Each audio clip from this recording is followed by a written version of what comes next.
Quarta-feira semana e a salão Ocarudal Surik Mas Díli, Institutu Ciência da Saúde Díli, realiza Serimónia Graduasaun dala Tinan akadémiku rihun ruaru no Resinhat, graduados susi grau licenciatura no bacharelato e a Departamento Lima Macanesan, Departamento Enfermagem Licenciatura, Bacharelato e a Farmácia, Ciência Biomédicas e Laboratorium, parteira no Nutrição Dietética, o tema, produzir os futuros profissionais de saúde, integrar tecnologias, ética e experiência para melhorar o acesso aos cuidados de saúde e a sustentabilidade através de cuidados de saúde universais.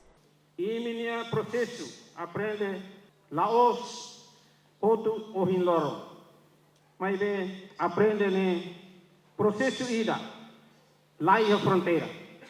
E minha dala senaru, educação lá e a fronteira, continua na fati. E minha estudo ba nível nebe mat asli, ba hira e a oportunidade, serviço no estuda na fati, atu aumenta e tenha conhecimento no habilidade.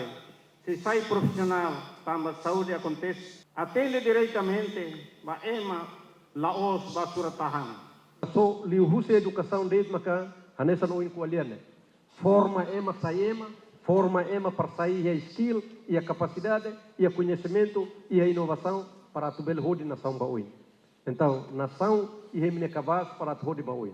Nele liuhuse educação. Agora, ida seluk maka liuhuse saúde. Saúde nela os fatin serviço dele. E mine beke gradua para tu bele assume e mine canar e a saúde.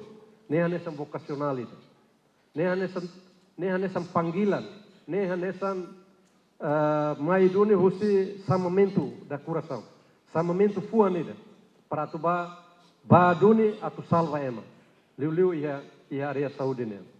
Também que saúde é vocacional, lá os de fatem serviço. E a Fatin Hanesan, representante diretora-geral Ministério do Ensino Superior, Ciência e Cultura, Maria Filomena Laigo Teres ATT, graduação Hanesan parte importante ida, lá os estudante finalista de, mas bem nem Hanesan momento oportuno, marca a história da existência do Instituto Ciência da Saúde e a nação RDT ali.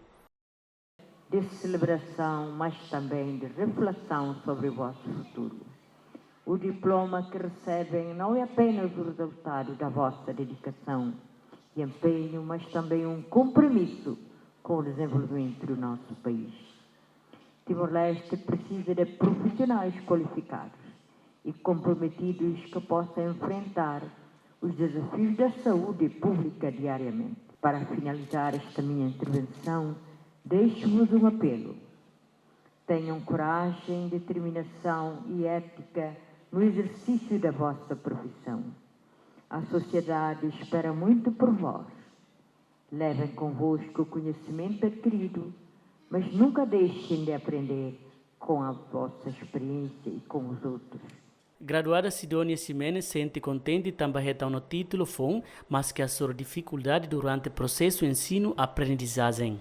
E daí kejutan ida nebe maka maro makfo tamba ita hoto haula espera mebe hau so esforço de saída maka hau hakara katinji hakara continua estudo na fatin pessoal dificuldade nebe maka wasuru barak tebes tamba hau ocupado hau ne serviço forma família na fatin escola ou isa hau faz tempo ba serviço faz tempo ba família e faz tempo isa hau tem que estudar na fatin hodinune hau bele finaliza hau ne estudo. Enquanto total graduados ICS Tinan hamutuk atus hat sanulo, composto si mane sianulo recensia no feto atus tolo sanulo resinida.